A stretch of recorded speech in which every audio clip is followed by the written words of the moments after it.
YouSellComics.com, your new multi-vendor marketplace. You Sell Comics offers a site exclusively for buying and selling of all things comics. Slabs, omnis, trades, and more. Sell for as low as 5% commission or 0 commission monthly tiers. Run your own auctions, unlimited bin listings. YouSellComics.com. Buy, collect, sell. Bob Iger is talking again about Disney Plus. Also, rumors of an Apple buyout. What movie was it? Was it Idiocracy, where there's like 2 companies left at the end? Idiocracy? Yeah, I think so. Well, I'm we're watching that getting movie there. so long. We are getting there, dude. We're basically there. Yeah, I guess Apple, Amazon, Microsoft, and Disney are the top 4, I guess, of creating entertainment. Anyways, Bob Iger on reports that Apple could buy Disney. It's not something we obsess about, apparently. Disney being acquired by Apple is a topic that emerges almost every year and owes its roots to the simple fact that Disney was the first company to make its television shows and movies available on iTunes. Like, that's a weird connection to draw. Like, yeah, they're gonna buy it because they put their stuff on there first. Yes, going back as far as 2005, there have been reports that Disney could sell a majority interest to Apple. The latest round of speculation stems from the fact that Iger recently stated that Disney is looking to divest itself of assets like ABC, ESPN, FX, and Freeform. Do you know what Freeform is? I've never heard of that one. Sounds like a free kind of what was it? Crackle? Crackle used to be like a free kind of video streaming service. Maybe that's the same thing. Freeform? Oh, like Tubi and stuff like that? I think yeah. I don't know. Yeah. The company is also plus they're all in the States. We don't have them here. Yeah. So, the company is also reported to looking to jettison India-based Hotstar portion of Disney Plus, which recently lost streaming rights to cricket. Well, you don't lose streaming rights to cricket. You lose streaming rights of showing cricket. It's reportedly that nearly a third of Disney Plus total subscribers are based in India, and that the subscribers in that region primarily signed up to watch cricket. What all these assets have in common is that they're money losers for Disney, which led to a reticent comment from Iger that linear TV may not be core to Disney. However, Wall Street analysts are keen to view any sort of wholesale or partial sell-offs as a sign that major corporation is gearing up to be acquired, yet it may not be that simple in Disney's case. If you dig deeper into the company's earnings, they've definitely overspent on Disney Plus under previous CEO Bob Chapek's reign. Combined with lower box office revenue this past year, it was largely revenue from the theme parks and merchandising that kept the company afloat. Selling off negative assets is likely more about moving the needle on the company's bottom line and less about gearing up to be acquired. On today's earnings call, Bob Iger responded to the article from THR, referring to it as speculation. I'm just not going to speculate about the potential for Disney to be acquired by any company, whether they are a technology company or not. Obviously, anyone who wanted to speculate about such things would have to immediately consider the global regulatory environment. I'll say no more than that. It's just not something we obsess about.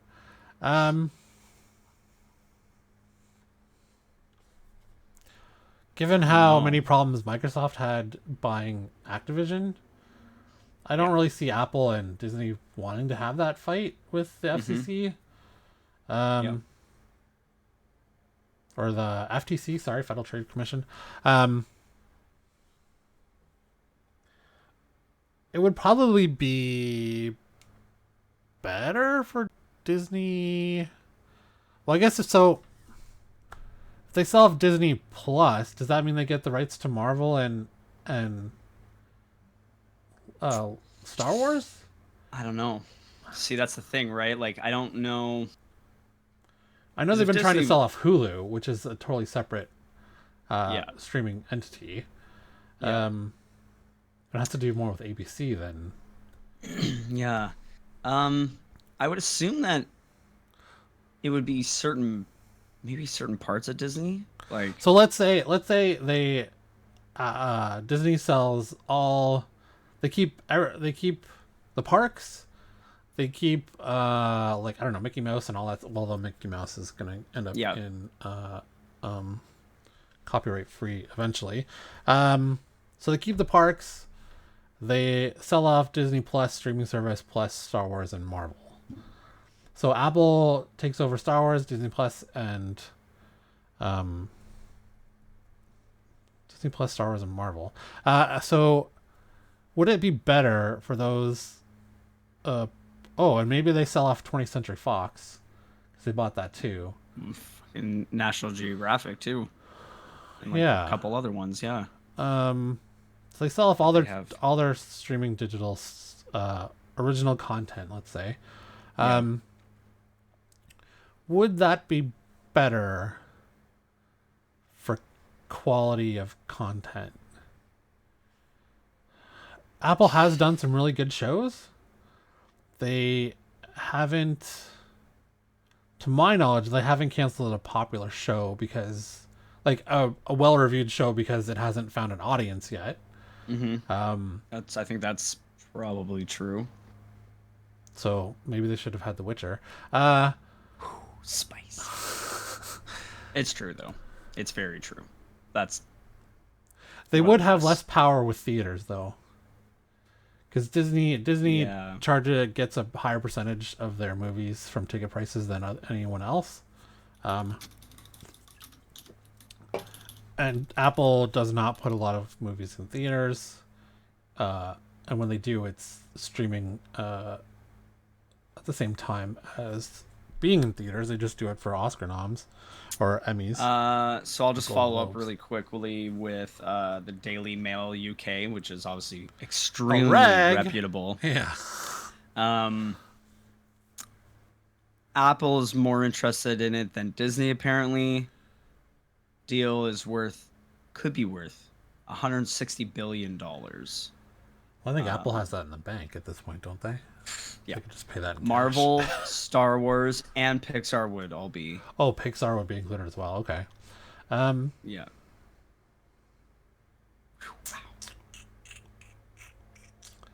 I don't know. I honestly don't know if it would be better or worse. I think there would be more ability to explore different avenues of every part of the production.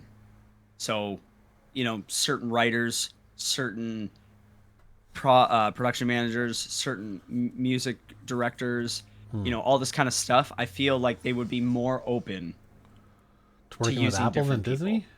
Yeah. Because I don't know. I feel like there's a really good reason why a lot of shows that are on Apple that are, they're working, getting good reviews, getting awards, is because they're just very well made. Like they're, you know what I mean? They're decently well made. Apparently, I tried to watch Foundation. I got like a couple episodes in. I was kind of so about it, but it looked really cool. Yeah. And it sounded sick. Yeah. I was just, whatever, performances and acting and maybe the writing was just a little bit left to be desired. Apparently season 2 rips. Yeah, we're And caught up on season 2. It's very good. So then you can tell Having me right said now. that, like, I haven't read the book, so don't complain that I'm way off. sure. on- No, I have no idea. But I'm like not at the saying same time, you would complain. I'm yeah, saying the scum of the I have not read the books, but season 2 has been good. Yeah, and apparently it looks really good. Like it looked, and everything. It just is decent. So people are like, Yeah. if this, show on Apple can look stellar, and a $300 million multiverse of madness looks poopy, then what are we doing here? They also kind of take, not saying big swings, but, and I guess I don't know how popular the Silo books were, Yeah, but that show, it's a very slow burn, that show, and it's done incredibly well on Apple, and it's their number one show. And I don't know that Disney would take a chance on something like that.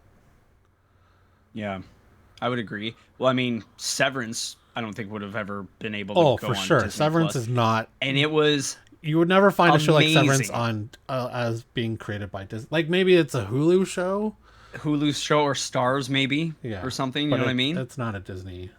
Oh my god, it was so good. So good.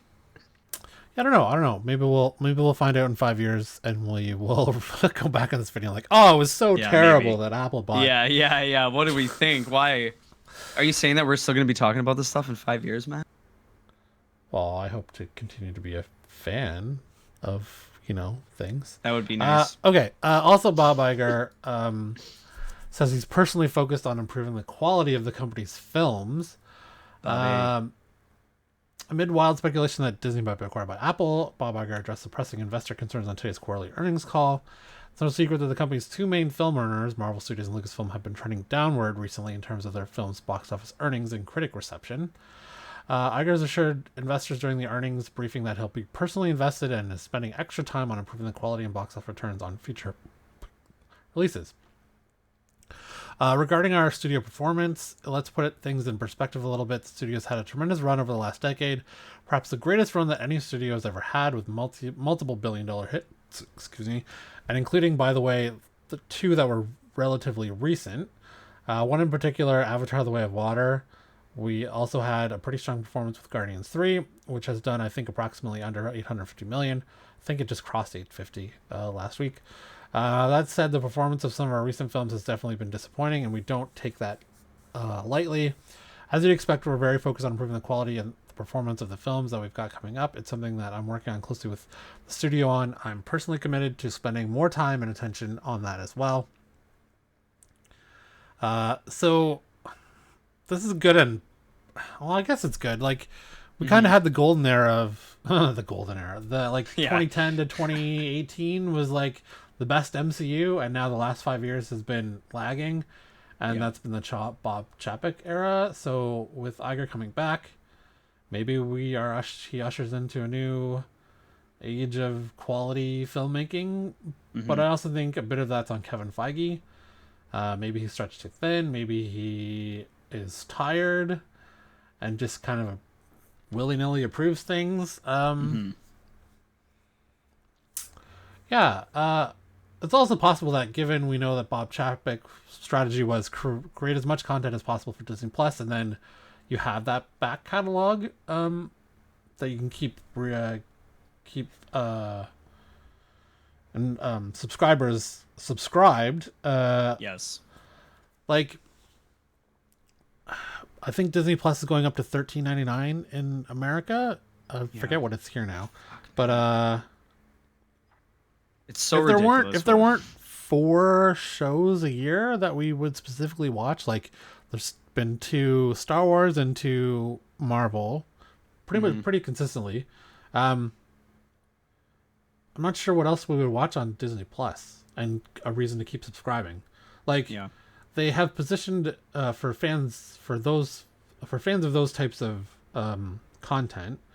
They positioned it pretty well. Like, if we were to cancel after, what was the last thing we just watched on Disney Plus? Secret Invasion. So if we were to cancel after Secret Invasion was over, which was the end of or middle of July, we'd be subscribing in August already for Ahsoka, which is next week. So you're really, and then they're counting on Ahsoka. Yeah. So they're also counting on you not to be bothered to cancel for 1 month and then re-sign back up a month later. So they've positioned the scheduling well. If they were to drop to 2 shows a year, it'd be easier for people to be like, oh, well, I can cancel for 6 months because the next show's not. Yes. Right? Yeah. So I do think they have to keep content coming. I know people complain like, oh, it's too much. But 4 shows a year out of 12 months where there's 6 to 8 episodes in there, most of the shows have been barely an hour per episode. Barely. It doesn't seem like that big of a stretch, and if they're self-contained stories, the problem with Secret Invasion is it should have been a self-contained story, although they positioned it like it wasn't, and you didn't get a payoff, and we don't know if anything's ever going to come of it again. So ridiculous. So if they kept the stories like that for a limited series, then sure.